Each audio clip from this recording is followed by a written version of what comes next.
नमस्कार विद्यार्थी मित्रांनो, जेपी मॅथ्स मध्ये आपल्या सगळ्यांचं स्वागत। अवघ्या 5 मिनिटात एक टॉपिक खत्म।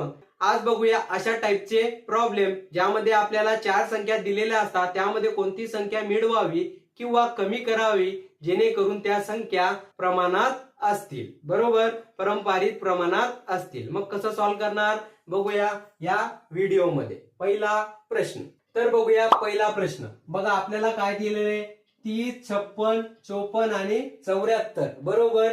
या संख्यामधून कोणती संख्या वजा करावी जेणेकरून ह्या संख्या पारंपरिक प्रमाणात येतील। मग कसं सॉल्व्ह करणार बघा, यासाठी आपल्याला एक्स मानून कॅल्क्युलेशन करण्याची गरज नाही। सिंपल ट्रिक लक्षात घ्या, सेकंदात आपलं उत्तर येईल। काय करायचं बघा, सुरुवातीला आपल्याला ज्या संख्या दिलेल्या आहे, बरोबर, त्याच्यात काय करायचं, एक संख्या सोडून, म्हणजे बघा ही एक संख्या सोडली 30 आणि 40 यांचा काय घ्यायचा फरक, नेहमी वजाबाकी करायची। कितीचा फरक पडला, 10चा फरक पडला, बरोबर।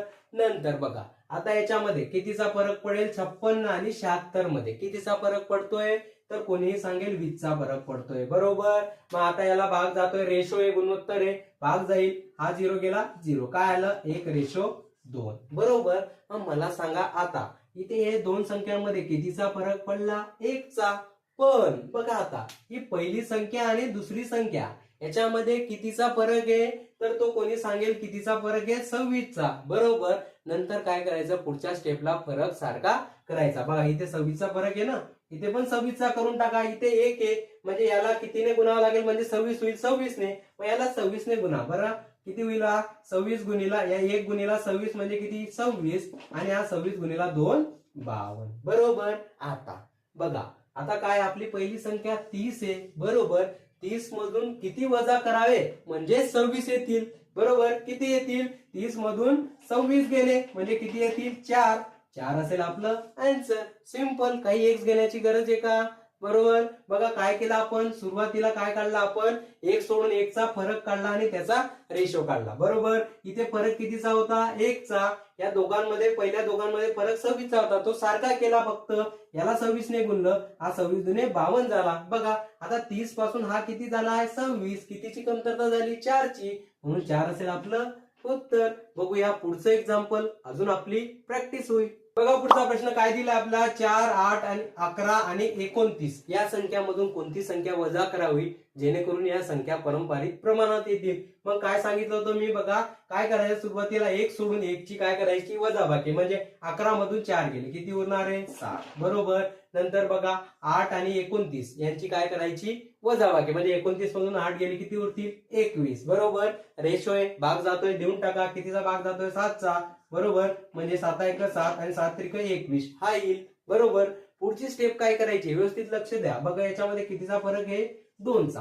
पण इथे पहिली संख्या आणि दुसरी संख्यामध्ये कितीचा फरक आहे, 4चा। फरक सारखा करावा लागेल। मग कसा करणार, इथे 4चा फरक बनवण्यासाठी याला 2 ने गुणावा लागेल, म्हणजे प्रत्येक संख्येला 2 ने, म्हणजे याला 2 ने गुणले तर हा 2 आणि हा काय होईल, 3 दुने 6, बरोबर। मग मला सांगा आता बघा 4 पासून हा किती झाला आता 2, किती वजा करावे लागतील, मग कोणी सांगेल 4 मधून 2 गेले किती उरणार आहे, 2 असेल आपलं आन्सर। सिंपल, बघूया पुढचं एक्झाम्पल। आता बघूया पुढचा प्रश्न। बघा मागच्या प्रश्नात आपण काय केलं होतं, प्रत्येक संख्येमधून संख्या वजा केली होती। आता या प्रश्नात कोणती संख्या मिळवावी जेणेकरून या संख्या काय असतील, प्रमाणात येतील। मग कसं सॉल्व्ह करणार बघा, सिंपल तीच प्रोसेस अप्लाय करायची। बघा 1 सोडून वजाबाकी करायची, किती येणार आहे, 7 मधून 5 गेले 2, बरोबर।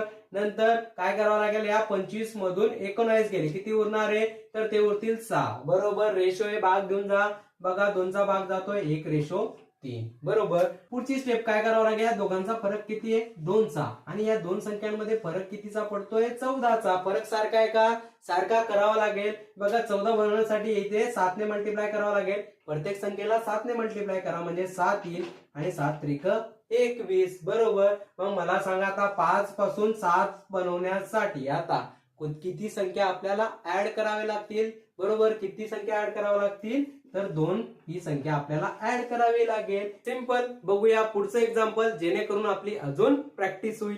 पुढच्या प्रश्नात विद्यार्थी मित्रांनो आपल्याला फक्त 3 संख्या दिल्या, काय दिल्या आपल्याला, 12, 16 आणि 21 या संख्यामध्ये कोणती संख्या मिळवावी जेणेकरून हे पारंपरिक प्रमाणात येतील। मग कसं सॉल्व्ह करणार बघा, इथे चौथी संख्या आपल्याला दिली नसेल तर काय करायचं, दुसरी संख्या रिपीट लिहायची. बरोबर. आता आला 4 संख्या, आपली 30 प्रोसेस फॉलो करायची. काय करायचं, 1 सोडून वजाबाकी करायची. 16 मधून 12 गेल्यानंतर 4. बरोबर. नंतर बघा या 21 मधून 16 गेले किती येणार आहे, 5. बरोबर. 4:5 आला. बरोबर. आता मला सांगा इथे कितीचा फरक आहे, बघा इथे फरक पडतोय 4चा आणि इथे फरक पडतोय 1चा. फरक सारखा करू, याला 4 ने गुणू म्हणजे हा किती होणार आहे तुमचा, होईल हा 16 आणि हा होईल 20. बरोबर. मग मला सांगा आता हा 12 पासून 16 झाला, किती ऍड करावे लागतील म्हणजे 16 होतील, तर कोणीही सांगेल तर किती ऍड करावे लागतील आपल्याला, 4. हे असेल आपलं उत्तर. सिंपल. अशाच कन्सेप्ट साठी तुम्ही जेपी मॅथला लाईक शेअर सबस्क्राईब जरूर करा. भेटूया पुढच्या व्हिडिओमध्ये एक नवीन टॉपिक सोबत. जय हिंद.